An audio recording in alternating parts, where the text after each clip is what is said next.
All right. So welcome everyone. Some of you know me and some of you don't. So my name is Michele Tobias. I work here at Data Lab. I do geospatial data science. For folks watching the recording, sorry, we've got the camera on the document, so you can't see me, but that's okay. So I work here basically as like a research consultant, working with people who need help with spatial data. But also I get to help run this wonderful community called Maptime Davis. So it's not just me, it's a group of folks that we call Maptime Davis Council. 3 members are in the room right now, so wave.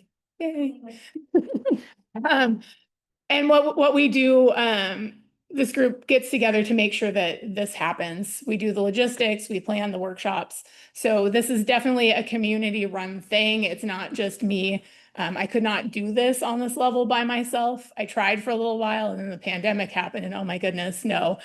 So getting, folks together to help do this is absolutely necessary. It's definitely a community effort to do this on the level that we do it.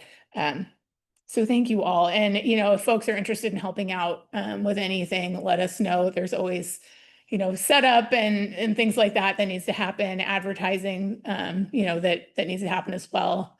If you like doing web design, our website needs a little tweaking. So, there's stuff to do and you don't need to be like super technical to do it. So yeah, that's map time. Let me share my screen really quick so you all can see what I'm talking about. Okay, that looks fine in the room. I have Zoom controls all over my screen in the way of stuff, but so this is our website, maptimedavis.github.io. Actually, could someone write that on the board real quick? The reason it needs to be on the board is because our workshop materials are on our events list here. So if you go here, you can get a hold of not only our written materials for today's workshop and also the maps that we're going to be working from. I'll have it up on the screen. So, in person, you can pull it up on your phone or laptop or whatever, or just work with what I'm showing you. We'll do our best to switch back and forth. Yeah, so there's that. I have these Zoom controls in front of my tabs. There's no place to put these things where they're not in the way. Okay, so that's map time. Before we move on to the workshop material today, because we're going to be working with historical maps and maps that were a part of the process of claiming land, I wanted to do the UC Davis land acknowledgement because it's important to acknowledge our history. So we should take a moment to acknowledge the land on which we are gathered. For thousands of years, this land has been home to the Patwin people. Today, there are 3 federally recognized Patwin tribes: the Kachel-Dihi Band of Wintoon Indians of the Calusa Indian Community, the Quetzal-Dihi Wintoon Nation, and the Yocha-Dihi Wintoon Nation. The Patwin people have remained committed to the stewardship of this land over many centuries. It has been cherished and protected as elders have instructed the young through generations. We are honored and grateful to be here today on their traditional land. So I just think it's important, especially given the nature of the maps we're going to be working with today, to recognize that when I explain what this map is that we're going to be working from, you'll understand that this is part of the sort of colonization process. So yeah, it's a fun map, but there's history here too that we should acknowledge. So like I said, if you go to our website, you can get the workshop materials, and I'm going to be referring to these as we go. So the written materials are all here on this link. It's one of the Data Lab workshops, and it sort of walks you through the process we're going to go through. You do not need to follow with this as we go. I'll go through the steps, but if you want to refer to it later or see some examples in more detail, I do have the maps that are in this presentation or on this in the set of workshop materials. Like I have the physical ones still, so I can put those up on screen when we're referring to things. But yeah, so these are just here in case you want them. And Also, there's a link to a box drive that has some of the materials that I was using to prep for this. So if you would like them, you can have them. I think the easiest ones to work with are just the things in the map images folder. They're regular maps, like pictures. They're not georeferenced, but I do have the map that I georeferenced. I put that in a folder too, in case you want to throw that in QGIS. And I have that because I couldn't help myself. I was like, map, it needs to be georeferenced. So we've got that. And then text to the setup for the REST server if you wanted to put like construct your QGIS the way I've got it. But yeah, so that's our materials for today. What else do I need to tell you before we get going? Oh, another important thing to note is we're going to be working with potentially some USGS topo maps. I don't know if I'll show them or not, but just a heads up that sometimes old maps have names and references and words that we no longer think are appropriate. So if that comes up, I apologize. I did look through the maps and I didn't see anything, but occasionally they slip in. So again, historical maps are slightly problematic because history is often problematic, but I just want to acknowledge that in case that comes up today. So today's plan is a little bit different from last time. So if you came to this workshop previously, you might remember drawing a map that looks, let me stop sharing so you can actually see. Oops, not that. This is what I was talking about with the struggling to do all the things at once. So if you came to last year's workshop in the spring, a map like this might look familiar. So we spent a lot of time mapping the wastewater facility on campus, which is super fun because there's all these different shapes and all these different details to put in the map. And we really focused on, doing map things like putting in all the shapes, putting in all the roads, and a place with a lot of details. This time around, I would like to focus, we'll draw a map, but also I want to focus more on map embellishments, which we didn't get to last time. Welcome, come on in. So that's the plan for today. We, like I said, we're going to be working with a historic map, and yeah, does that all sound good? Any questions about today? Excited. Halloween edition. I know, right? People in the recording can't see I'm dressed like a witch. All right.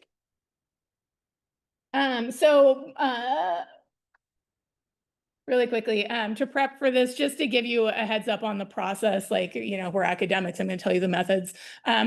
So I made an appointment to go down to the map room last week to look for some maps because I wasn't finding things that I liked online that seemed like they were what I wanted to work with. So I made an appointment to go down to the map room and fish through some of their old maps. And this was the list of maps that I was looking for. In case you're interested, the 1911 maps, I think, got moved into the old maps area. So they were locked and I didn't want to pester someone to go get the key to open it for this. But we are going to be working today with older maps. They're sort of facsimiles of older maps from the 1870s.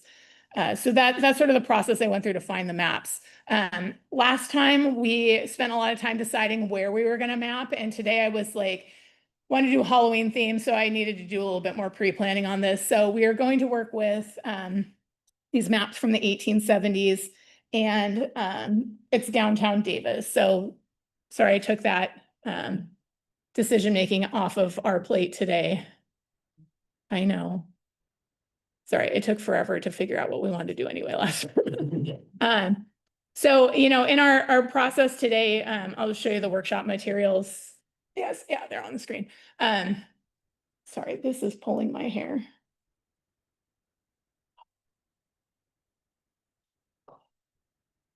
Don't adjust your costume on stage is the real rule here. Okay, so, our plan for today is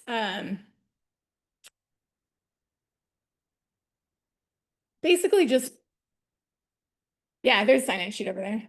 Our plan for today, honestly, is to have fun.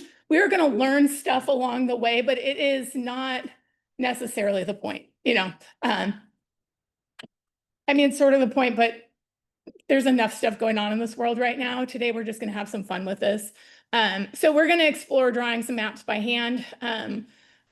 The workshop has this long list of materials that you could have, but really what we need today is some paper and some pencils.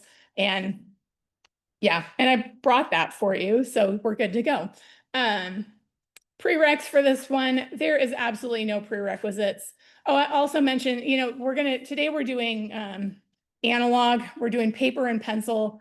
But if you were interested in doing this like with a digital tool, like there's all kinds of art tools out there, you could do that. And maybe at some point we'll do a version of this with Inkscape, which is kind of like Illustrator, but open source. But today I'm just going to demonstrate on paper and whatever, but feel free to use whatever materials you like. There is no real rules here today. So by way of some introduction, like why do we want to do this? Like what's the actual point of doing hand-drawn maps? And aside from like on my list, number 5 says, because it's fun. But it really should be number 1, because that's really why we do this.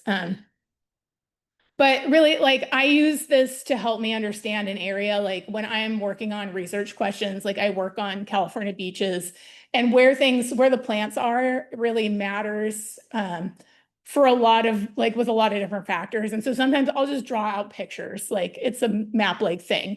Or if I'm planning to make a map, like I will often work with faculty that come to the library and say, I need help making a map for publication, and I will help them. But a lot of times I'll sketch out that map on paper before I even start messing with the data, because I want to sort of understand what the plan is. And so you can use this process for that too. So this is helpful for other reasons. You can also kind of help assess your knowledge of an area, or with another group, like a group of people. You can do this where you draw together and kind of get a sense of like what people know, or what you know, and where your like, literal blank spots are on the map. Yeah, and this has applications for other things like art and designing board games, illustrating manuscripts, all kinds of stuff. But honestly, like it's just fun and it's creative and it's a way of self-expression. So that's sort of the point today, is just take a break and do that. Throughout this workshop, the online workshop materials, there's all kinds of example maps. So feel free to look at those for inspiration. Yes. I think this is Erwin Ray's. Yeah, Erwin, he's one of my favorite cartographers. This is a map of Harvard that's drawn by hand. Of course, back then they had to draw by hand. There was no GIS, but Erwin Ray's is a really amazing cartographer. Go check out his website. I think his family still maintains like his work and stuff like that online. We also have his maps in our map collection too. So if you want to see like the actual maps, we have some of those, not originals, but prints. Yeah. How would you look? This is something else. How would you look for them in the map room? You can do a catalog search for Erwin Ray's. Fortunately, his last name is not super common, so if it was like John Smith, good luck. But yeah, we do have them. I know we have his armadillo projection, because they used it in an assignment a long time ago. So today we're going to set our intentions, and I don't like usually do this in person. Like I don't usually share my artwork with people, and yet here I am sitting in front of you all, going to put this on a screen, and we're going to put it on YouTube. Yay. So I like this is for me too. I want you to think about turning off the critical part of your brain. Y'all are at a R1 research institution, right? Like we are used to doing what we do really well, and today may not be something you do on a regular basis. Maybe you do, maybe you don't, but I want you to turn off that like judgmental, fearful part of your brain and just play today. Whatever you do is going to be fine. You can't hurt this process. We have tons more paper. We can always do something else. We have erasers. I have a giant one. So, we're good to go for that. So just try to like relax into the process. If you make a mistake, we're going to take the Bob Ross approach. If you're all familiar with Bob Ross, who's a painter on PBS, who used to talk about happy accidents and happy little trees and stuff like that. I'm going to say it's not even an accident. We're just going to work it in. So, and we're going to start in pencil. So there is no stress here. But yeah, so we're all just going to try to remember that this is fun and we're not going to judge ourselves too much. The lines are not straight, we do not care.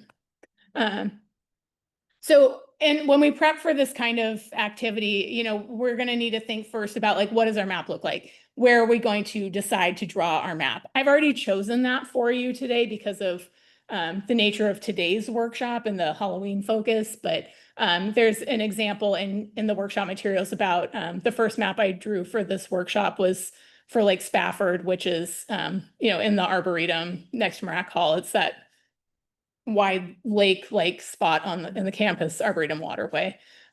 So some inspiration maps, you know, pull some stuff together. And again, I've already done this for you. And then some other maps that are kind of fun examples of different things you can do. Like this is an oblique from downtown Davis in the mid-80s. Again, some examples from Irwin Reyes' work, sort of landforms at a slightly oblique angle. This one's one of my favorite things as a kid was Family Circus, the comic, when Jeffy would have an adventure. It was always drawn like a map, like go around. And this particular one is going through like nursery rhymes in his backyard. So doesn't even have to be real stuff that you map. But it's kind of fun to pull together some ideas. You could throw it on Pinterest or in like a vision board or something like that to give you some ideas of, you know, what style you're going for. And then we want to gather our materials. We've got that taken care of. And I got some examples of some like affordable but higher quality materials if you're interested in that stuff that the bookstore carries. You know, you do this long enough, you get a favorite pencil. And yes, so, some of you have them. I like this one. It's, well, I'll put it under the thing later, but these are really nice and affordable. Okay, so we're gonna start with if you were here last time, similar process. So I'm gonna switch to actually, let's look at our maps first. So in our workshop materials, we've got some map examples we can work with. Let me turn it. Oh yeah, we could. If you hold the button, it'll go down slowly so you don't black it out entirely. It might be hard to see the drawing later, but we can adjust. Anyway, so this is a map. I put a couple maps in here that, you know, are things that you could work with. Just stuff I took pictures of when I was down in the map room. We're not going to work with this one today, or I'm not going to on the screen, but it's just there for an example. This one is from 1967 and it's campus. So it's got, you know, in this area, we've got sort of main campus, and you can kind of see how much it's changed over the years. So that one's kind of fun. Another map that's in this folder for reference is, this is a version of the map we're going to work with, which I'm going to explain last. But this one's kind of fun. This Davis, and you can see it's not what actually happened. So this one's a blueprint map. I recommend zooming in because there's a lot of like really light information in this area. Like it's very faint, but there's a whole nother road grid in here. So that's kind of fun to look at. The road names are hilarious because they're not what got built. The map we are going to be working with today is this one. This is an 1870 map called Map of Davisville, Yolo County, California. And if we zoom in on this one, and I have zoom things in the way always. If we start zooming in on this, you might notice that this is not, it's sort of familiar, right? Like it's a downtown grid. The railroad lines are in there. Railroad lines are right because they were there. The rest of this though, like look at those street names. Does any of that look familiar? No. Yeah, right. So there's no like, all of the street names here are they're trees or plants. Laurel is kind of not exactly a tree, it's like a subtree. But like, yeah, so we've got a bunch of tree names, and then also the street numbers, like the numbered streets are wrong. They have Front Street in there, probably because it was fronting the river, like Puda Creek. And like, if you've been to like Sacramento, you know, there's like Front Street that goes along the riverfront. Puda Creek is not exactly a river, so I'm not sure why they were like, oh, let's make it Front Street. But obviously, this is not how it went down. So this is what I believe this map is the map that they were using to plan out the city of Davis and sort of claim this area as the downtown. So people were living, Western people were living in this area, or not Western, but like European people had moved into this area. You know, a few decades before this, and they were starting to plan like making this a more formal development. There was a lot of agriculture in this area at the time, and so this was the plan that they were putting together to be like, this is what downtown should look like. And so they gridded it all out and they put in parcels, and there's like a note off on the side that says like streets are, you know, this many feet wide. And so this is very much a plan that almost sort of happened. And like I showed on the blueprint version of this map with the additions for expanding the grid. This kind of part of town, like this right sort of in this area, is now where like Olive Drive is currently. So like this blueprint map that has all of this downtown street gridded area, it did not happen this way, right? Like this is all like South Davis down here. So interesting. And I do want to acknowledge, like, some of these maps are older, and also they are facsimiles of the original maps. And also I'm taking pictures of them through encapsulation plastic. So these have the plastic covers on them in the map room, which is why they're out in the regular drawer. So there is some distortion here.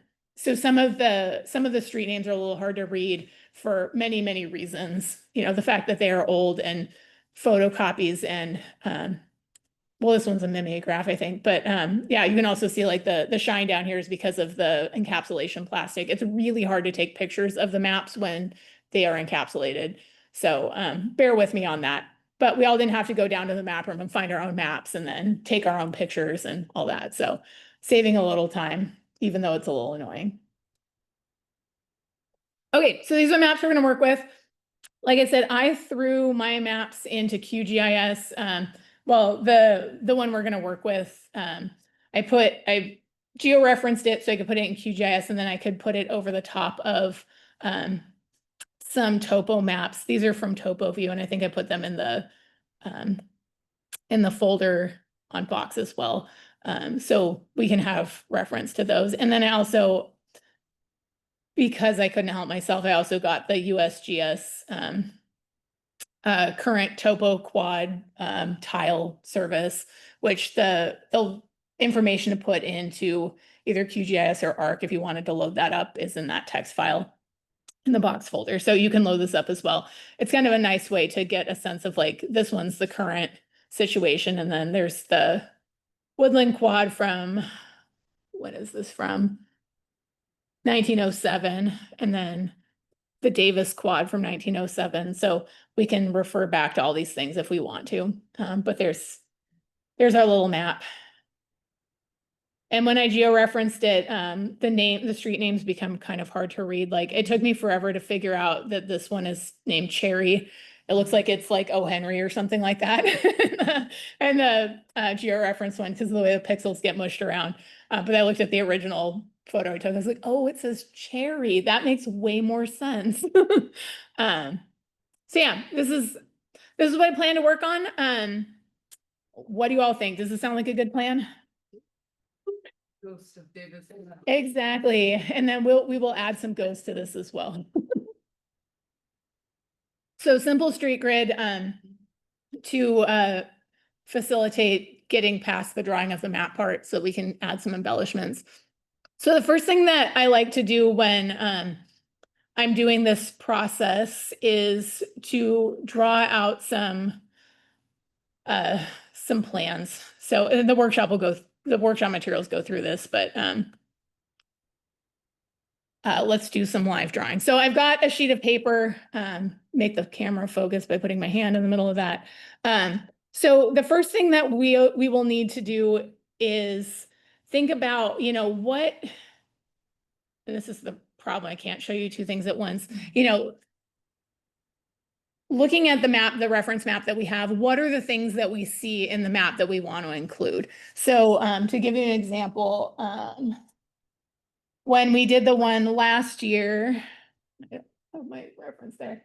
We went through our, like we were using Google Maps as a reference. And we're like, okay, what do we have? We've got roads, we've got buildings, we've got ponds, we've got trees. We found a horse. So we put a horse in there, pasture, fences, railroad. So, in our map today, what are some of the things, just looking to see if it's centered. What are some of the things that we want to include? Like, everyone that's got a laptop or a phone open to look at the reference, what are some of the things that we want to prep for our map? So, all right, so we've got train tracks.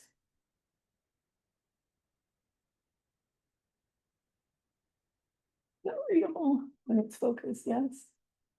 Come on, there we go. All right, I'm just gonna leave my hand here so it'll stay focused. All right, so we've got train tracks. What else are we gonna put in our map? Yeah, like maybe that would help. This camera does not have a light on it. There's roads, yeah. The streets, yeah. Okay.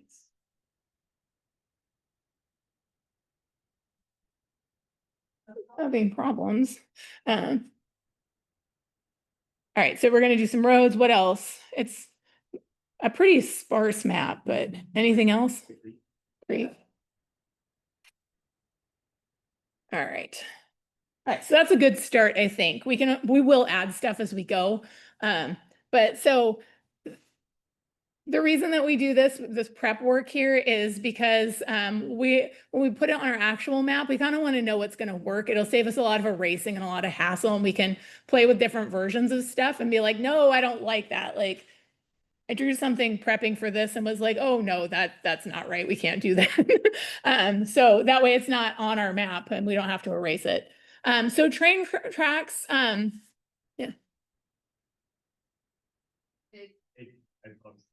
No, I saw it. It did it earlier. I'm guessing I'm guessing it's a message that the internet is unstable or Zoom is having problems, because that's been the theme of this week. So we'll see if the recording works. But yeah, someone try to read that next time before it goes away. We'll see if we need to worry about it. So the train does go through the middle of this, but let's keep it pretty simple. So I'm going to recommend like thinking about like the way that train tracks are represented in maps typically. It's either something like, I don't know why they do this, but one line and then hash marks across, which kind of looks like zombie scars and bad stitches, maybe. So, that's an option. Or to be a little bit more realistic, trains actually run on two tracks, not one. So I might draw two parallel lines, and please note that mine are not necessarily very parallel to each other, and that's fine. And then they have ties that go across. And so that's a pretty easy way to draw railroad tracks that are nice and recognizable. Yeah, so does that help? Does that work? Okay. It's like, I don't know how much light the camera needs versus, but if you all can see it and it's staying focused, we're good. I think it's helping with focus. Okay. Well, maybe. It's a little, I put the camera a little higher than it wants to be, so I think that's why it's struggling, so we can see more. I can put it lower if.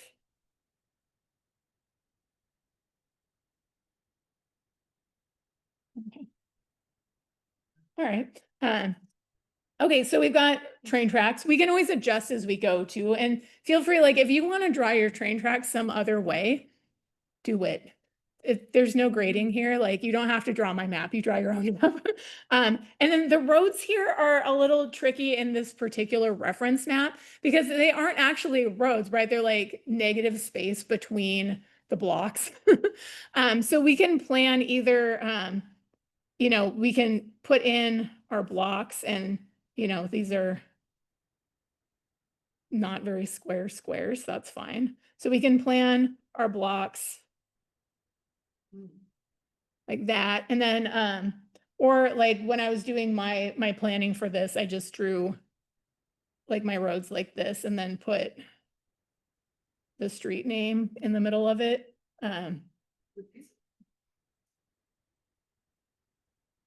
That's a good question. I'm gonna assume yes. I would I'm making think my guess. so. Yeah, so yeah, that's a good point. So if these are dirt, maybe we want to like put some stippling in there so they look more like dirt. 1870.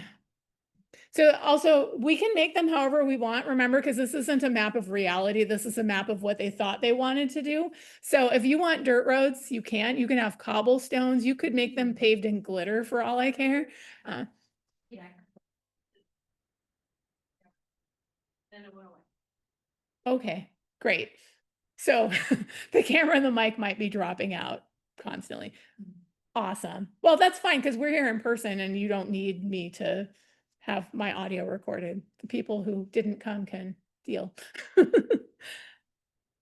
Yeah, so yeah, this map was planned in 1870. So you know, maybe the roads are dirt. And so we can sometimes what I like to do with these is like put whatever I'm doing more densely on the edges. And then leave the middle a little bit more open so that like if I have like a label like the street name, then it's a little bit more readable, but you still get the idea of the texture. And so everything we're doing here is like super simple, right? We've drawn two parallel lines and we're putting dots. Like you all can do this. It's not rocket surgery, right? Like this is not a big scary thing. We're not doing like fine art here. We're doing representational stuff that the more detail we put, the cooler it's going to look. And then no one will notice that it's just lines and dots. They'll be like, wow, that's amazing. And you'll be like, ha ha, I'm fooling you. And that's the whole plan today. All right, so we've got a plan for our train tracks and our roads / blocks. I don't feel the need to put the parcels in there. That just seems like too much detail. Plus it'll leave us some room for some other things maybe. But you can try to draw in all the parcels if you want. But it's our map. We don't have to do exactly what's in the reference map. So then we've got the creek that's in there. That's kind of fun. So the creek, again, in this reference map, two parallel lines, right? But they're not straight, they're kind of curvy. So let's just draw in. And again, this is for planning, so it doesn't even have to be close to what it looks like in reality. Yeah, that's a creek. That works. One fun thing that we can let's put the label in here. So this is Puda Creek. So I'm putting the words in there. In some of the USGS maps, especially the older ones, they'll do sort of like fake bathymetry lines. Like they're not real bathymetry. So bathymetry is like underwater topography. But so like I might make my creek bank a little bit darker, and I would do this with a thicker pen probably. But since we're working with pencil, I'm just gonna make it fatter. And then in like the topo maps, they draw these like lines that are parallel to the edges, and they get like further apart as you go to the middle of the creeks or the rivers. And it just kind of like gives it a little bit of like fanciness. And I'm gonna not run it through my label because then I won't be able to read it. So just gonna break it up when it goes past let me try moving this down.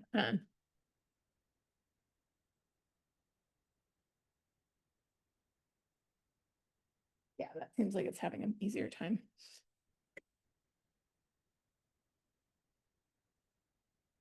So yeah, so again, super simple, right? Like just lines, letters, these are all things we can do.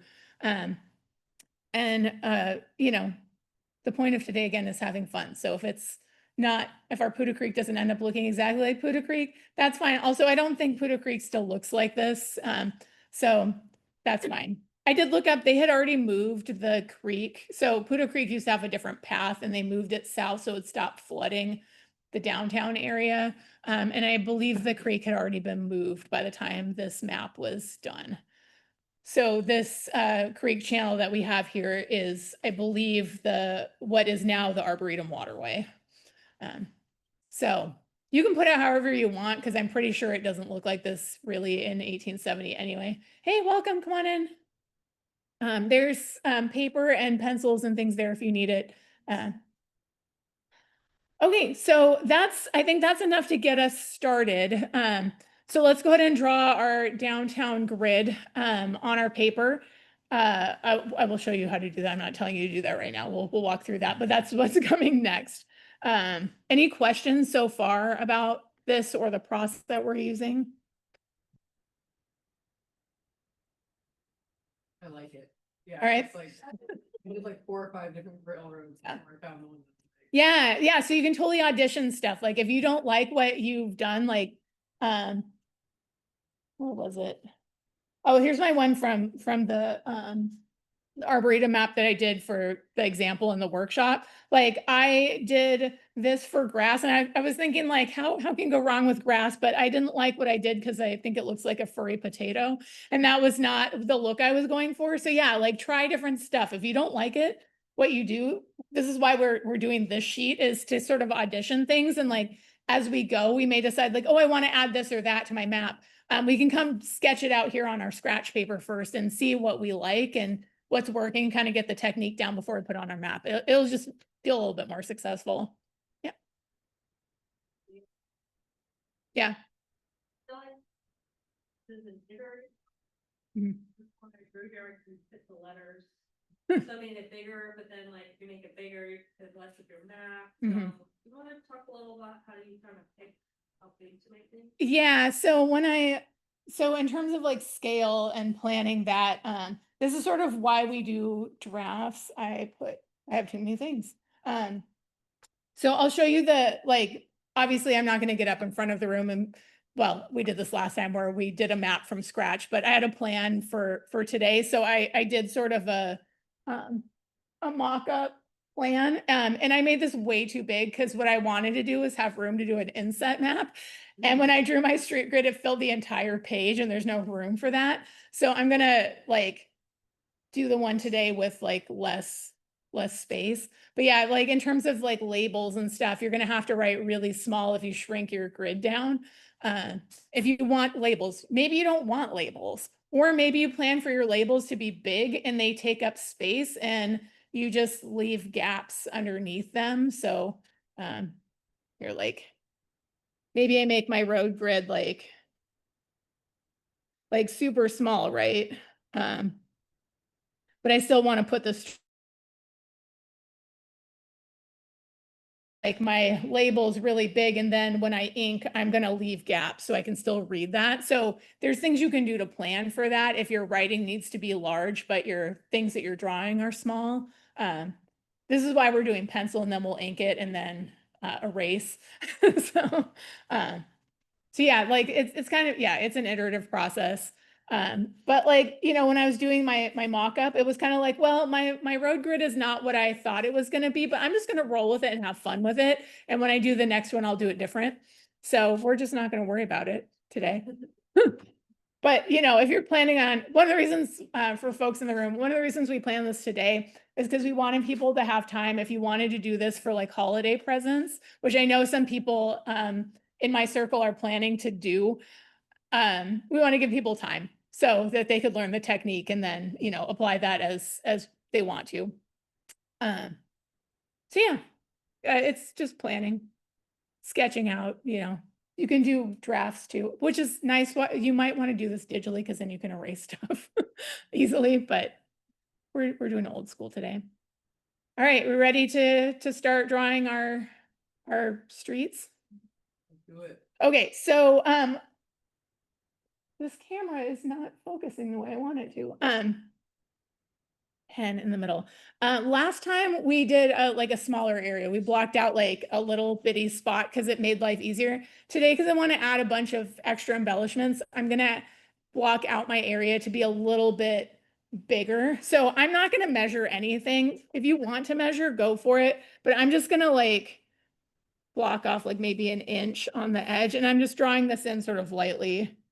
We'll fancy it up later.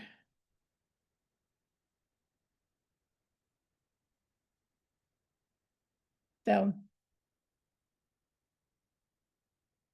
I just have pencil line around the edge. Because I do, that's what I'm doing, but you don't have to do this. If you want to use the whole page, go for it. If you want to make a smaller thing in the middle, that's fine. It really is what you want because it's your map. Now, so because I want to leave some space for some other things, I'm going to try to draw my road grid a little bit smaller than I did before. But yeah, so I've got, so you all in the room know, and so people, if the recording is Think you might- okay. Theo? Yeah, I don't know if we have audio, but I have the map up on my screen, so I'm gonna be referring to that. I'm not gonna switch back and forth because I think that's gonna make everyone a little bit annoyed, me in particular. So just know that I've got the map of Davisville, the black and white one, not the blueprint one up. But like I said, feel free to use whichever reference you want.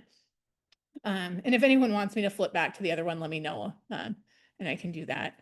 But I think maybe it's better to see me drawing than see the map. So, uh, so yeah, that's me narrating what's going on that you can't see. So I'm actually gonna use my hands for reference on this. I'm gonna just like measure on my map. Like my map's about this big from here to here, like the whole grid. And I'm gonna start by drawing my grid first, and then we'll worry about the railroad. We're gonna do math sort of or geometry to place that railroad. So my grid's about this big. I'm gonna orient it. I'm gonna go make, how big is that? Maybe I'll move that down a little. So I'm gonna sort of make the downtown grid the focus of this. So east-west streets are about this big. And then north-south is about that big.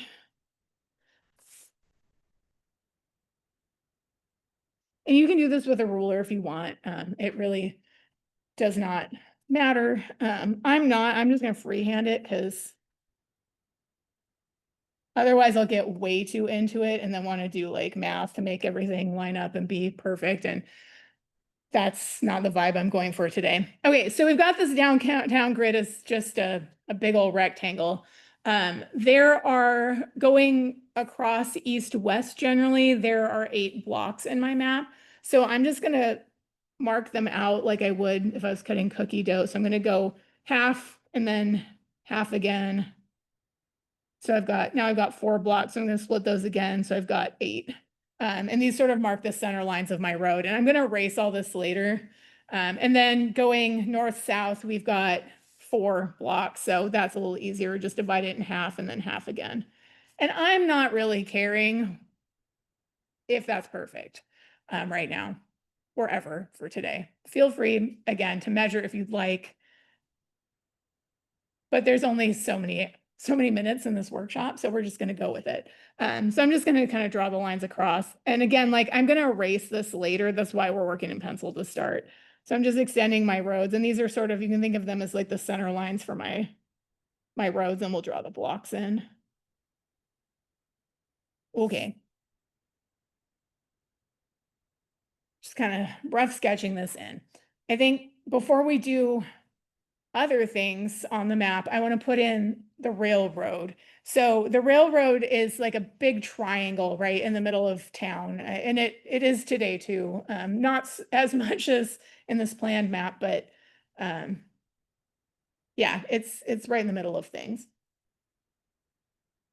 If you've ever tried to get across downtown when one of the trains is going through, you're very aware of the train being in the middle of everything. So I'm just gonna like do a little like graphing on here. So if I'm looking at the southern end of the railroad going through town, looks like it's 1, 2, 3, 4, 5 blocks going east. So 1, 2, 3, 4, 5. And it's on that corner. So I'm just gonna put a little dot there to show me where it's supposed to be. And then on this side, it kind of goes to that corner of that block. And then the triangle, the north part of the triangle is a little bit trickier. So it's 2 down and 2 across and maybe like mid block. So those are the points I'm going to connect for my railroad. And it comes sort of straight down from the north and then kind of sweeps through here.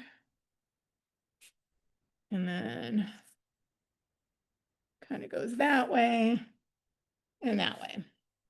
So I got a triangle in there. Does it look exactly like it does in the map? Not really. So I might do that pretty heavy. It's gonna be hard to erase, but that's fine. We're just getting the sort of impression of things. A little better. So we tried stuff, don't like it, fix it, it's fine. Or just roll with it. Maybe your railroad in your map goes a slightly different direction and it doesn't matter. Because like I said, this map doesn't really exist. The railroad actually does exist in this place. The railroad was built as part of the Central Pacific Railroad. It was built long before the city of Davis was really a thing, but yeah, so okay, so we've got our railroad triangle in there. Mine is a slightly different dimension than the one in the reference map, but I do not care. This is good enough because I want to get to the other things. So there is our railroad, and honestly, I probably should have drew it in a little lighter because we're gonna draw in the railroad tracks and stuff like that, but it's fine. It really doesn't matter. We're gonna ink it anyway. Okay, so let's draw in some of our blocks. What I'm gonna do is just leave a little gap. So I'm gonna draw this sort of like our little road grid that we blocked out, and I'm just gonna leave, like, here's my planning line. I'm just gonna leave a little bitty gap there, and maybe it'll be more apparent when I start drawing in the other ones. So I'm just leaving room for the streets. Because like we did in our planning in this document, we talked about how, like, you know, the blocks are really what make the streets. We're not actually drawing in streets, we're leaving negative space. Oops.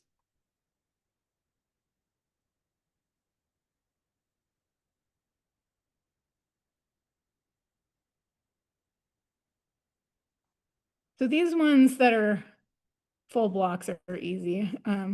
When we get to where the railroad is, obviously the railroad does not go over the actual, like, nobody lives under or over the railroad. There's no businesses there or houses. So we're doing a workshop, but we need music. Oh, if someone would like to put on music, we can. I think the recording's probably pretty messed up anyway. Zoom keeps dropping my camera. The focus is always the people in the room. We record for courtesy, but you know, it's yeah,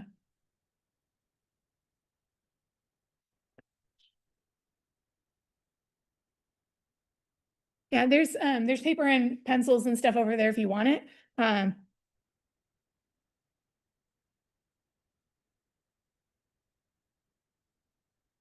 My blocks. You know, this isn't very fun to just watch me draw rectangles, but maybe you all are drawing rectangles too, and so you're not caring that this is boring to watch. I'm like hyper focusing on my rectangles right now. Excellent. And you could definitely like do I'm just drawing my. it's fine. Yeah, mine are definitely not regular. Like, I'm in the skinny section now, and that's okay. Remember, this is the ghost of Davis that never was, so it's it doesn't really matter. By the time I add all the other things, it's gonna be perfectly fine. So like now I'm getting the part where like the railroad is crossing my block, so I'm just gonna cut them off. I'm gonna leave like a little like sort of buffer there, just like I'm leaving a buffer to make the roads in there. And I'm just gonna leave space and pretend like there's super skinny, weird shaped buildings in downtown Davis.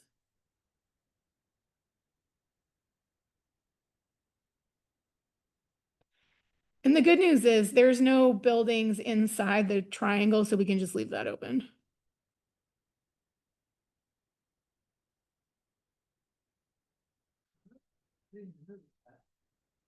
Yeah, I looked at this map a lot recently. Erasing methods.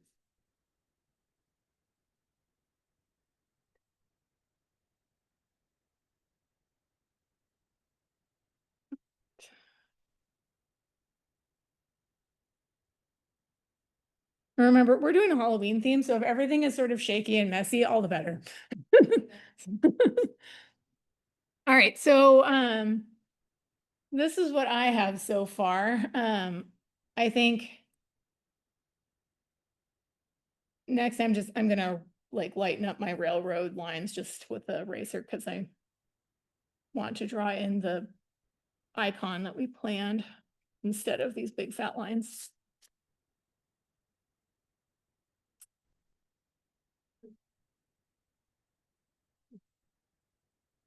So how are you all doing with your blocks for downtown Davis? Okay.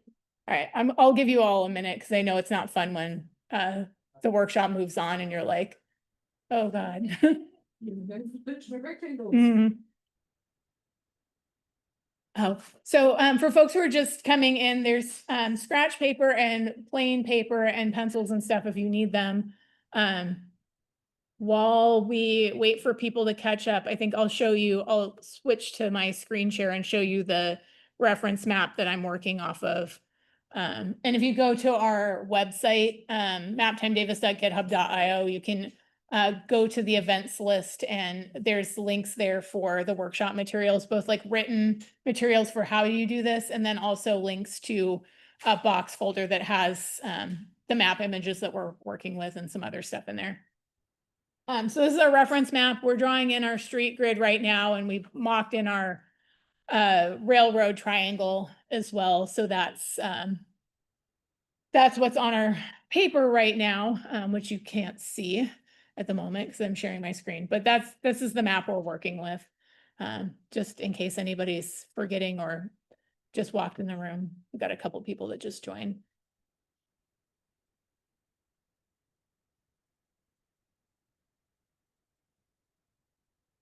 Okay, negative space around that. The railroad with the building. It's actually like that if you look at like Google Maps now. It's a little harder to see because there's like trees and stuff, but there's definitely sort of a gap in the middle that's, makes sense. Really mad.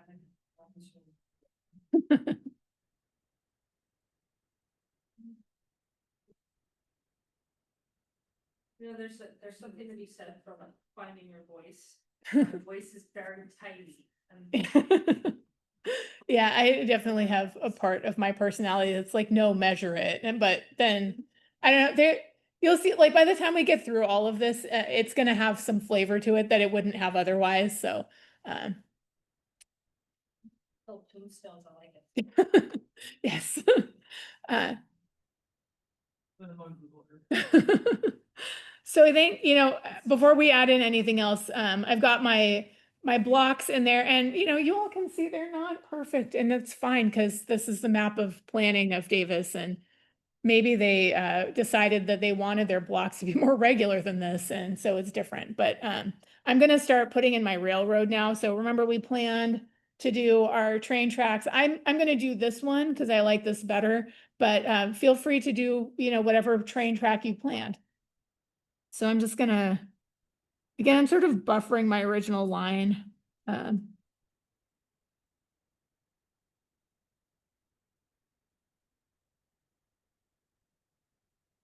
I've got my double line in here.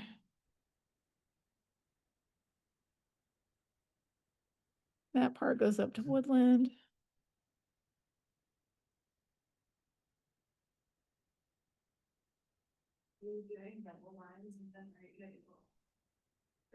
Yeah. Just because it's fun. That did not get anywhere close to where I wanted it.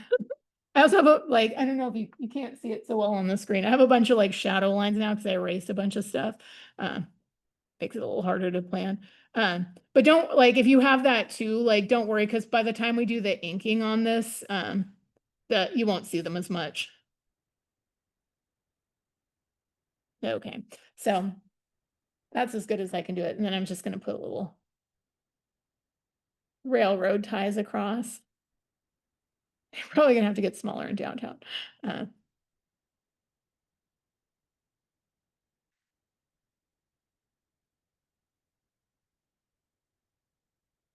But then I think it's nice to put the hashes on it, which is not in the original map because, for our like modern human brains, we tend to think of like two parallel lines as a road, but there wasn't in the map. There's actually, the only roads are in the downtown grid area.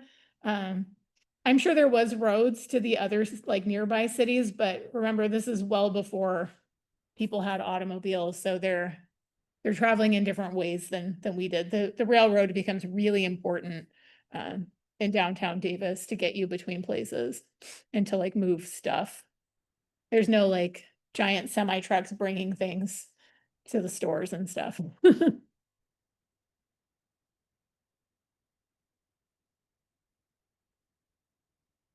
All right. We ended up being a farm instead of the county seat.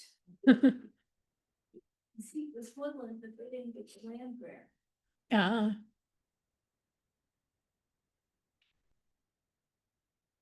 Oops, I brought up QGIS. That's what I wanted. So I think the other thing I want to put in here before we start adding embellishments is I'm going to put the creek in. And the creek is a little bit more freeform, and I'm not going to worry too much if I get the shape exactly perfect or, the distance exactly perfect either. And I think also that because of where I put my street grid, I'm going to have to draw in a little bit more creek than shows in the map. So we're just going to roll with it. So there's kind of a straighter section of the creek that crosses the railroad. I'm gonna make my creek that big. And then after it crosses the railroad, it kind of turns south in the reference map. So that looks good to me. And it kind of comes out straight. And then it also is kind of bends sort of south way. So I'm sort of making up the western side of this because the map cuts off. But that's where my creek goes in this map, and that's fine.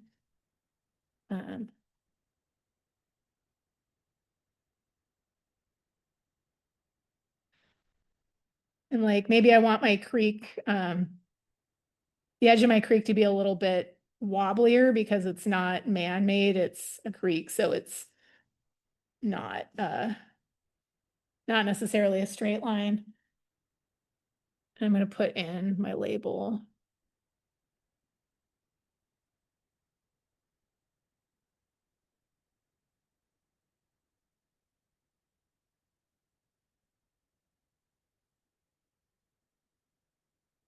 All right. And then I can sort of draw in my lines that I plan for the fake bath imagery.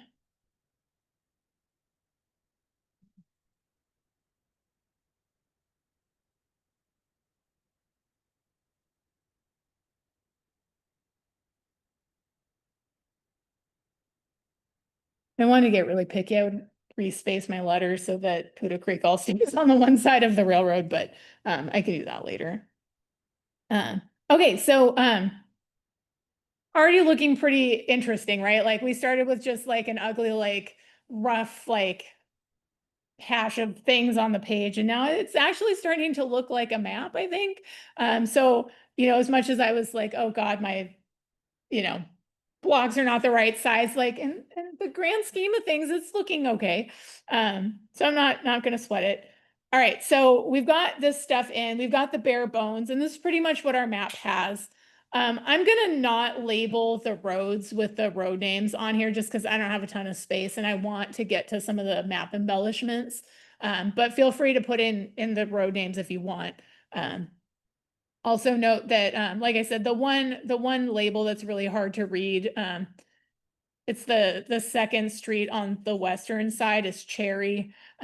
For some reason, that's a little blobby in the picture. It's easier to read in just the photo in the georeferenced image. It's really hard to read. So if you care, the long one is Cherry. Which, yeah. I have a suggestion for Front Street, which would be south of the block, but we don't have a line. Oh, yeah, yeah, so we could, put in the road. I know the reference map kind of just, it's sort of dashed. Yeah, yeah, so we don't have to. Just, And that's also another reason not to label the streets, because then we don't have to care. It's our map. We get to decide. Since this is not data, it does not matter. Cool question. Yeah. For people in the room, do we know what railroad this would have been? Like what company? I believe the one that goes on the south side was the Central Pacific Railroad.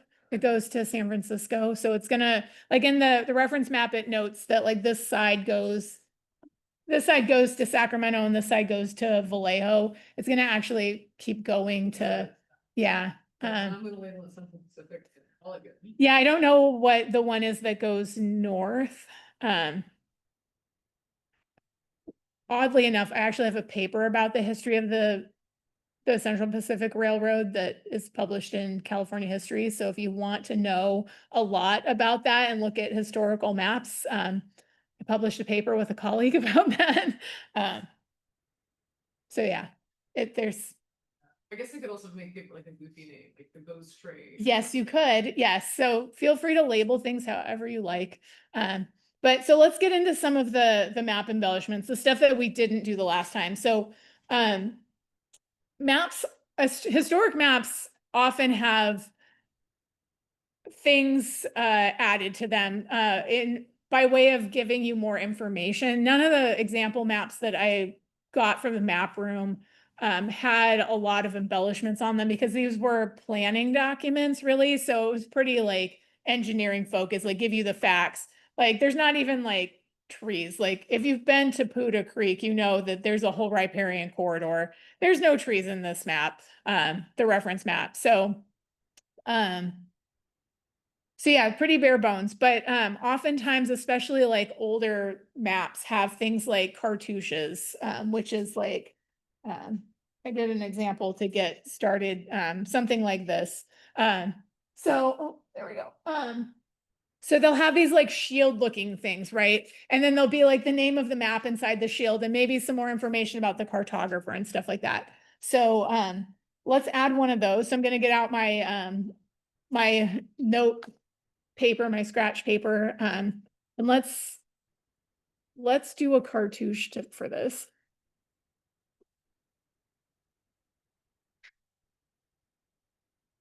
So the easiest way to start this is just to draw, like, I'll do the one that I did before because now I've done it a couple times, but I'm just going to start with like a rectangle. Pencil that in lightly just to give me some reference. I started by drawing a little pumpkin at the top because it's Halloween themed and I like pumpkins. So I just put in a pumpkin. And the way you can draw a pumpkin is make a circle and then put 2 commas on the outside of it. And then give him a little hat. Now you have a pumpkin. Seriously, it is 1 circle and then a comma and a comma. Or you think of it as giving him big ears. Now he's like one of those fancy like fairy tale pumpkins. Nothing I'm drawing here is like I said, it's nothing is fine art. We're doing fairly representational. I can make it look a little fancier by adding dots to the bottom so it looks like it's shaded. Yay, pumpkin. And then maybe my cartouche is kind of fancy, so it's like sloping up to the pumpkin. Just making a little peak there. And then I'm going to make my sides come in. So I'm just going to sort of make a little arc to connect those. It's not very even, but who cares? Because it's just the practice one. I'm going to make the bottom point come down and maybe sometimes I like to draw in like these little reference points so that I can space them better. And then just to give me a little because if I try to hand like put it in without reference points, things get bigger and smaller. So I'm just making an S here. That's all. And now I have to do the S on the other side, which is harder because I have to reverse it. That's not how I wanted it to go. That's fine. It can go this way because that's what it does. And then, plus if you do it on both sides now, it's the pattern and it's fine. So I ended up adding a little spot that goes down. And ta-da, that looks pretty gothic and Halloweeny. That works for me. It's not what I planned over here, but fine, whatever. Okay, so the next thing that I had on here was, this is, the reason that we're drawing this is we want to put the name of the map.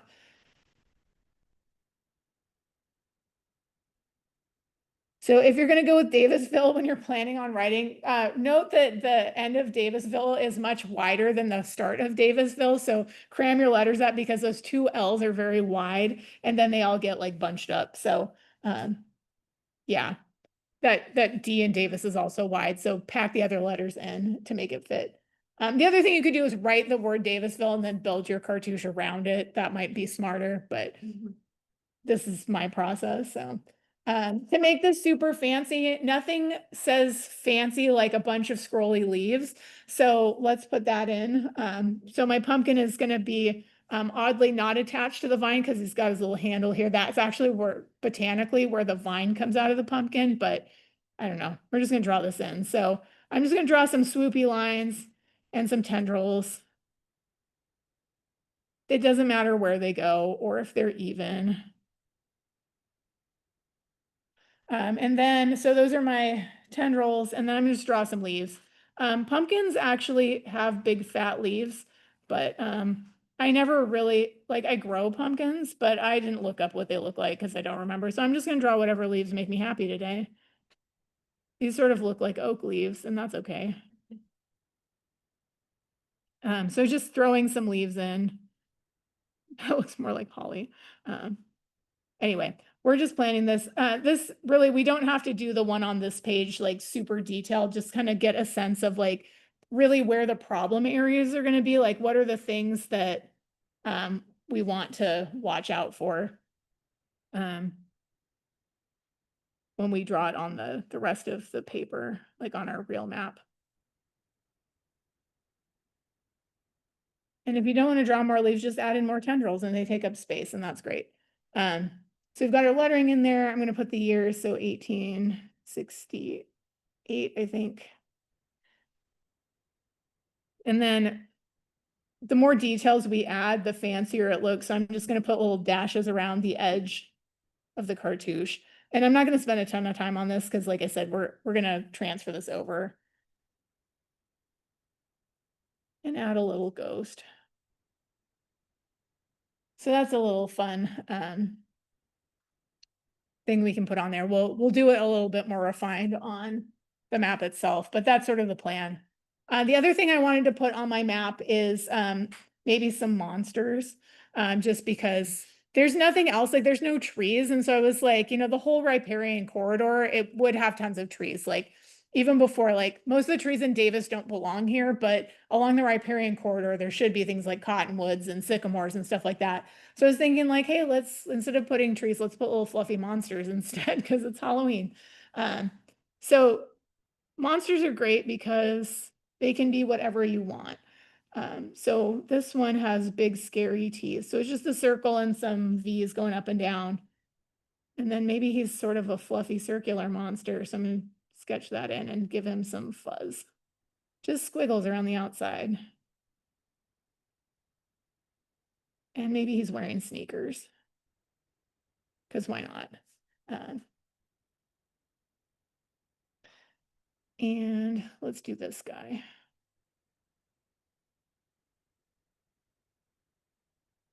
And I will admit that I spent a lot of time on Pinterest looking up little doodles of monsters because I wanted some inspiration. So that is totally legitimate. If you don't know what to do with like limbs for them, like little feet, just give them little sticks and little right angle toes. You can do that. Draw a little bat too. So any of like, your sketching that you do on the corners of your notes for class can come into play here.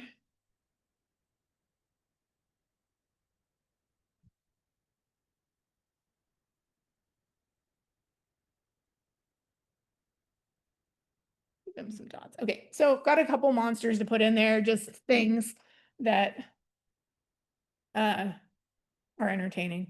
So we've got a little bit of a plan. I'm gonna start moving a little bit more quickly just because we don't have a ton more time left. But like, let's put our cartouche down in here. So again, we started with just the rectangle. It's not big.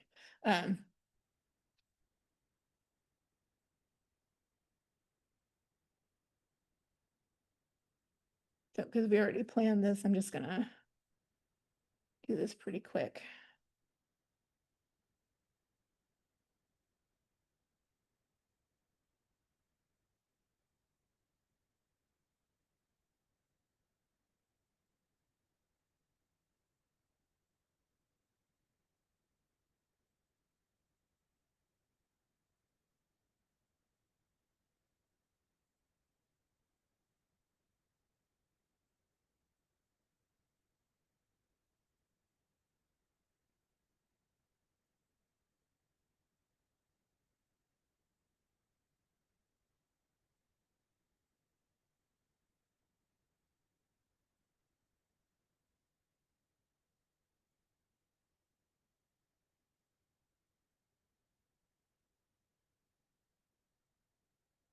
You can definitely take more time with this. I just want to get this in so we can also do a locator map as well.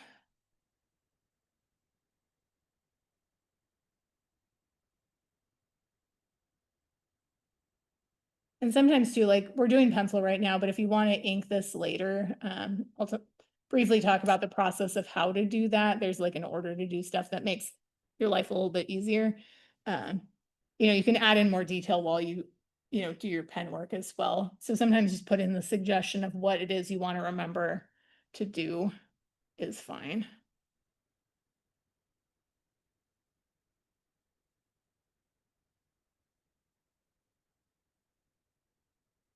And remember, if something looks really a little bit odd to you, just add more detail to it until it looks like it's fancy and then it'll be fine. Okay, so, I've got my Halloween cartouche in here and now, now it's really starting to look like a Halloween map because we've got some pumpkins and ghosts in there. I kind of envision like an army of like monsters down here by the creek. But we can also add in a locator map if we want. Maybe that goes in sort of here. We've got, our railroad, we know is sort of triangular shaped. We're just gonna rough that in. So we know that like Davis is here. I didn't do my scale very good. Woodland is about here. Dixon can be about here. Sacramento is like way over here. But so what might be fun is to do a little banner. So again, you can find all these like little doodles on Pinterest, but so just like a drawn out S and then a line parallel to that. Also, like when I was like in junior high, people used to love to draw these things like in their notebooks. So this might look familiar to you if you, did these kinds of things. So again, just some parallel lines, connect that. And now all of a sudden we have a banner. So like, I am not the best artist in the world, but like, look, it looks suddenly like a thing.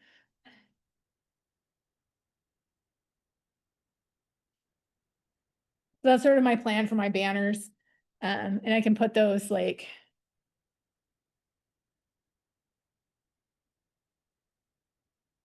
here.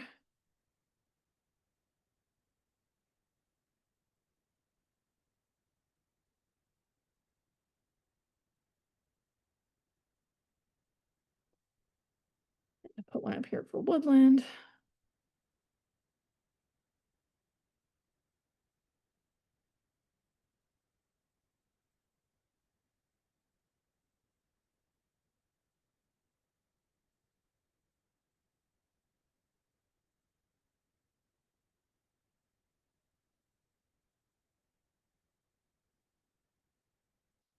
See, when you make the map labels a little banner, suddenly it feels super fancy.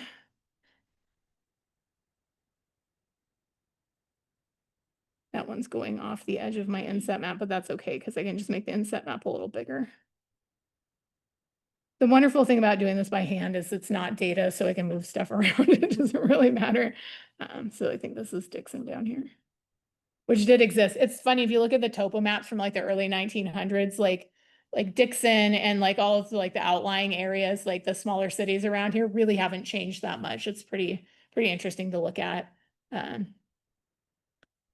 So maybe we mock in our railroad the way we had it with hash marks. We could add in other things too, but just to give you a sense of what a inset map might look like, in the interest of like just putting all kinds of stuff in this map that we didn't do last time. Oh, we can also do a north arrow, and like the north arrow I plan to do is a spider web because it's Halloween. So, and like if you know my map style, I absolutely hate large north arrows, but we're going wild today. So I'm putting in my north, south, east, and west, and then doing my intermediate ones. So I've just got 8 lines, and then all we're doing is like little curves, or like you can think of C's or parentheses just around, and now you have a spider web. You do enough of these and it's definitely a spider web. And then we put an N here and an arrowhead, and suddenly that's my north arrow. Yay. I love that. That's like a big compass rose. Yeah, right. And you all, if you've seen me teach the cartography workshop, like I have a serious hatred for big compass roses for most of research maps, but sometimes you just need to go wild. Well, and this sort of fits the theme. Giant compass roses rarely fit the theme of research maps. So yeah, I'm gonna add in then some of my monster friends down here by Puda Creek just because I can. This guy with the teeth and the fluffy hair is fun. So instead of the trees in the riparian corridor, we can have this army of monsters.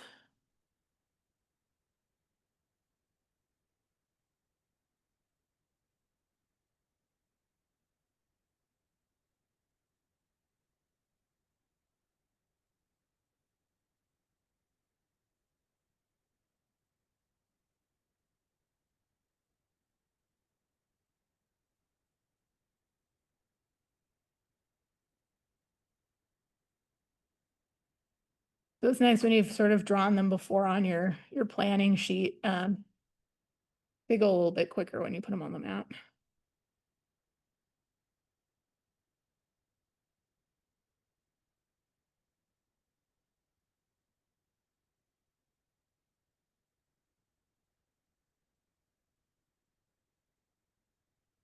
And then we can also might want to think about ways you want to finish the map. So right now we just have sort of this line sketched in, but maybe we want to do something fancy with our lines around our inset map. Maybe we want to put a more solid border around the map itself. Get another sheet of paper. I've run out of room on my mock-up.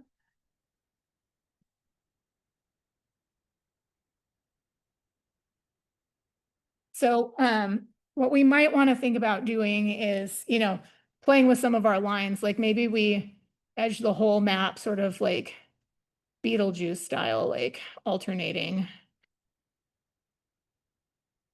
stripes. Or maybe we want to do barbed wire, which is pretty easy to do with, and if you make this smaller, it'll look more like barbed wire, but repeating. Something like that. In my mock-up map, I just did a line and then a pumpkin and then a line and a little bat and a line and a tombstone. So something like that could be fun edging. Anything you do repeatedly becomes a pattern, and then it's a pattern. So, maybe just, you could do dots and lines. I think with the Halloween theme, like more is more, like that whole like fake gothic feeling to things. Just add in stuff. Um, so we got not too much longer in our time for the workshop. So I think I'm not going to do any borders on this. You all can keep going. What I want to show you is sort of the order of inking things. So it's sort of different than probably the way that you put your lines down when you were working with pencil. So in a lot of places when we were working with pencil, like we drew in some guides and then we drew in like our parcels or our blocks. And then, if we were going to put labels in for the street names, we probably put them in last. What I'm going to tell you to do is reverse that. Labels, do all your text first. The reason is that sometimes when you're inking your text, your pen is thicker than your pencil, and then things get bigger. So we'll also, before we do any inking on our actual map, we can do that on our practice sheet. So we can see, like, if I'm choosing to use this roller ball, I know it's pretty similar to my pencil, but if I made really small text, I might need more room. So I'm going to see how that works out on my practice sheet before I do the actual inking. Like here in my cartouche, I know I have to move these letters a little closer so they don't run off. So I can plan ahead with that. So letters first, and then if you're thinking about like an air photo kind of situation, think top down. So if you had things like trees in here, you're going to want to ink those first, and then think about what comes next in terms of like height. So the tallest things you're going to ink first, and then like for the Arboretum map, we did the trees first, then the buildings, and then the pathways, because those are things that can overlap each other visually. So we want to make sure that if we drew the pathways first and then we drew the trees in, we'd have roads going over our trees. So we want to make sure that the roads go under the trees. So when I ink stuff, I'm going to do it in that order. And like when I'm inking things like for these kind of maps, I have different widths of pens. Like this one's like a 7mm. I've got a 5mm version of this pen. I've got these Papermate Flare pens are great. They come in a ton of colors. They're kind of a thicker felt tip pen kind of situation. They're inexpensive, but they're pretty good for this kind of stuff. So the process that we're going to do is we're going to ink it and then we're going to erase, but we're going to make sure that we give it plenty of time to dry before we take the eraser to it. Because especially if you're using things like ballpoint pens, like regular, like a regular pen, the ink needs time to cure before you start erasing. Otherwise, you're going to smear it all over the paper. So that's also a good reason to use like your mock-up first, to give it some time to dry and see how long it takes before you need to start, before you can start erasing, so you don't smear all of your ink all over your page. It's really not fun to do all this work and then start erasing and then you smudge it all over. If you have sort of the more like inky kind of pens that, like these ones, the Precise roller ball, they tend to dry pretty quick, but still give it a little time. So yeah, I'm just going to start inking so you can kind of see that process, but you all don't need to do that. You can keep going with your pencils and putting stuff in as you would like to do. Yeah, so you're gonna do your text first, and then start after you do that, think about what's the highest thing. So like trees are usually bigger than buildings, for example, and then buildings and then roads are like the lowest level physically. So you're going to think like I'm standing in this space, what's tall, what's medium, what's really low, and do ink the tall things first.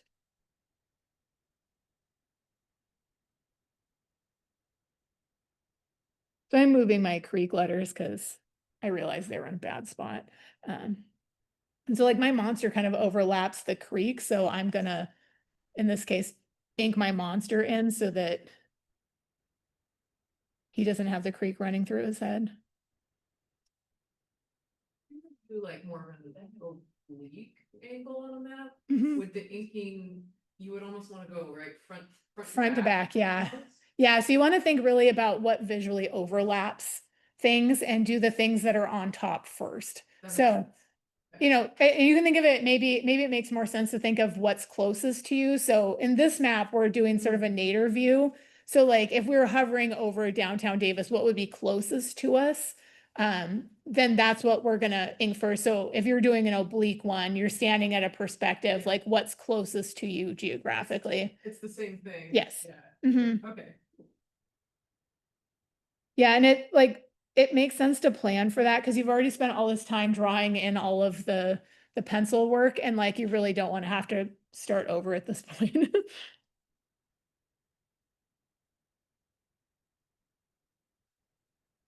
But also if you make a detailed enough map, no one will notice if things are a little wonky, so don't worry about it, but a little planning can help. I'm also going to do the cartouche before I do anything else, just because it is sitting on top of everything visually.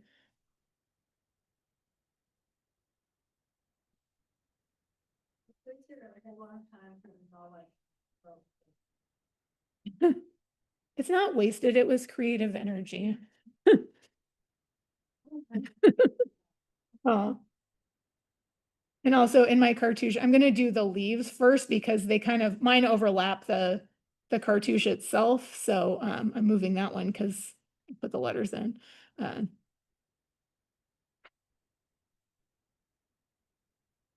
it does feel fairly chaotic with the pencil and the pen lines. It's gonna calm down once we erase the pencil. And you may also find when you erase the pencil that you left out places that you need to go back and fix, and that's okay.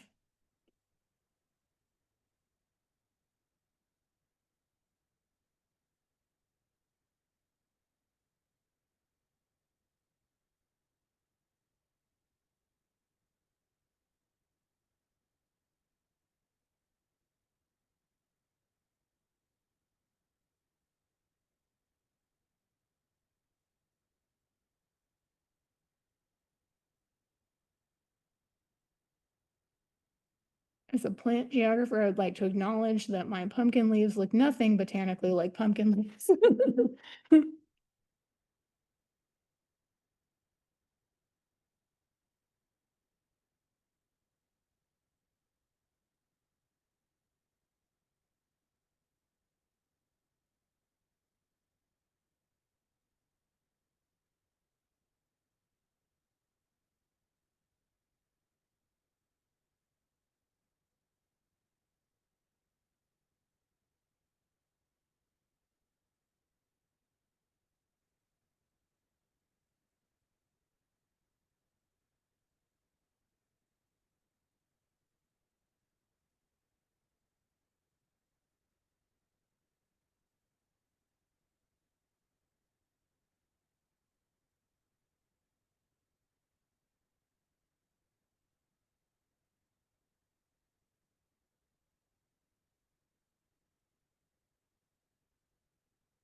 The other thing to watch out for is don't drag your hand through your ink either. So if you have ink that takes a little while to dry, watch out for smearing it with your hand too. So I'm gonna erase around my cartouche just to see if it's needs more stuff.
That's fine. That big step. So I kind of focused on the bottom part of my map to get some stuff inked in so I can show you sort of the coloring process, which you all have colored before, I'm sure. So, but one thing that can be helpful again is color things first on your mock-up page. So like things may not go as planned with your colors and you want to find that out first. So like if I'm going to do my creek, you know, maybe I'm going to try this blue and realize that it's a little bit more saturated than I thought it was going to be. So I'm going to lighten it a little. And maybe I want the whole creek to be sort of a light shade of blue, but maybe I'll come back in with a darker one around the edges and see how that looks. That's nice. But since this is Halloween, maybe I want to make my creek like an acid green color instead. So like try that, you know, what does that look like if creek is like, I'm being sloppy. Maybe the creek is that color instead.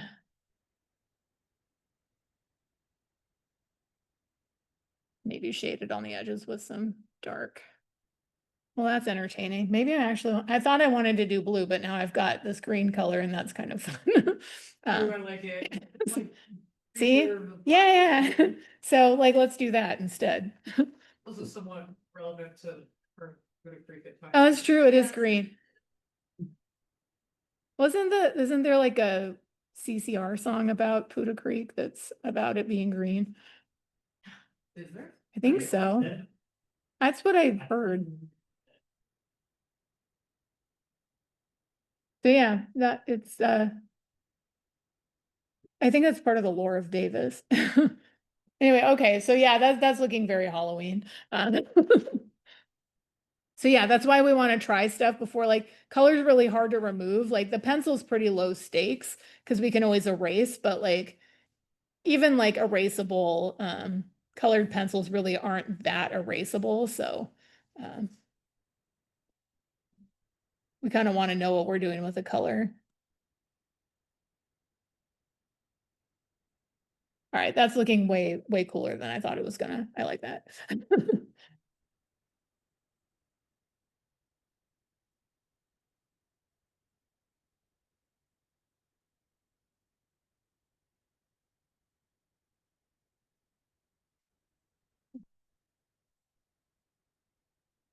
And sometimes I'll just test color patches too, because like I just want to see how the pencil's gonna work.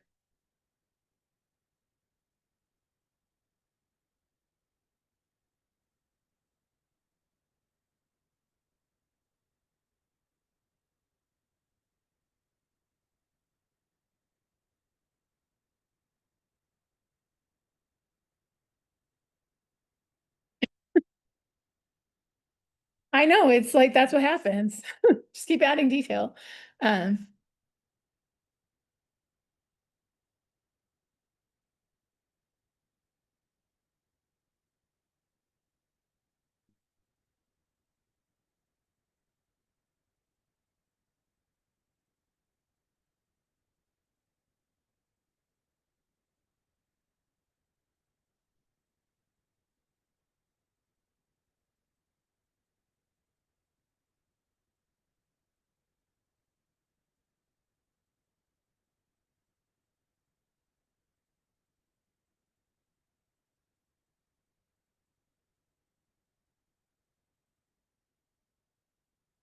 Right. So I think in the interest of time, knowing that we've got another workshop in this space coming up in a few minutes, I think we can wrap this, but you kind of get the idea, right? So we start with pencil, we plan our map out, we do a lot of sketching beforehand. We practice inking it on the practice page, we practice coloring on the practice page before we put it on our map itself. And then we just keep adding details, and especially like with a Halloween themed map, the more details you add, the better it's gonna look. So go wild. You know, you can even add in like, you know, our downtown grid here is pretty much not the focus of anything at this point, but like you could add some tombstones in there, you could add some bats, spiders, whatever. you know, and use the internet for inspiration. Like you can look up, like do a Google image search for like Halloween doodles. You'll get all kinds of ideas for what you can add to the map. But yeah, any questions before we wrap up? Do we have time to show what we have so far? Yeah, do you guys want to put your maps under the camera and show the class? Yeah, it's not required, but feel free to come and bring them up. Fully inked. Yeah, well, me neither. This took more time than I expected, so. Yes, come show. Two. I saw it into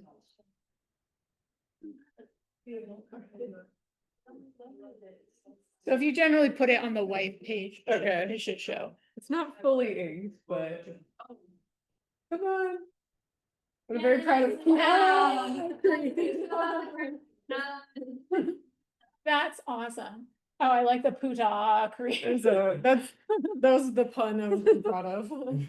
Excellent. Let's try to think of puns for the street names too. Oh, yeah, you could rename your Sure. streets. Okay, Oh, that's so amazing. I did, because around this time, there was a big fear of ghost dances happening Oh. with tribes Uh-huh. kind of pursuing Uh-huh. what was happening, so I did the ghost dance over Davisville. Oh, I love that. I did not know anything about that. Yeah. That's great. It didn't come from the region, but it was like that was scaring. Yeah. So I thought it was very interesting. I've heard of that with other like conflicts with Native American tribes. So that's Yeah. interesting that was happening here too. Yeah, that's probably where I read about that. Oh, yeah. Yeah, see how it is. That's awesome. I don't have any info on mine. That's okay. It'll still show. If it, there it goes. Oh, that's awesome. I like you. So I turned the corner in a spider web and I got rid of all my, I spent a lot of time here and replaced it with a monster. That's clever. I like that. That's cool. Other folks? It's not required. Do not feel peer pressured. Like if you don't want to share, you don't have to. Pretty straightforward. Nice. Yeah, it'll be fun. That, Yeah, it'll be, Nice band. yeah, banners were very fun. Banners were really fun. Yeah, From edges. Yeah. yeah. smart, yeah. Yeah, I figured I'd try to label them. The use of inking color. Yeah, I'm looking forward to inking this. I know I'm gonna finish mine. Oh, later. I'm totally finishing mine too later. Yeah. Yeah. I also have to plan one for the DC area, so if anyone has suggestions for what I should do at the conference for DC, let me know. The last time I was in DC, I was 7, so I have no clue. Makes you mouth before, Yeah. and have like some monuments like White House and all that. Yeah. And then picking his own Sure. events. Yeah, no, that's a good idea. All right, cool. Well, thank you all for coming today. I hope today was a nice little rest for your brains and you had some fun. That's really the point of this, but hopefully you can see some parallels to other things that you might want to do in your mapping lives. You're welcome.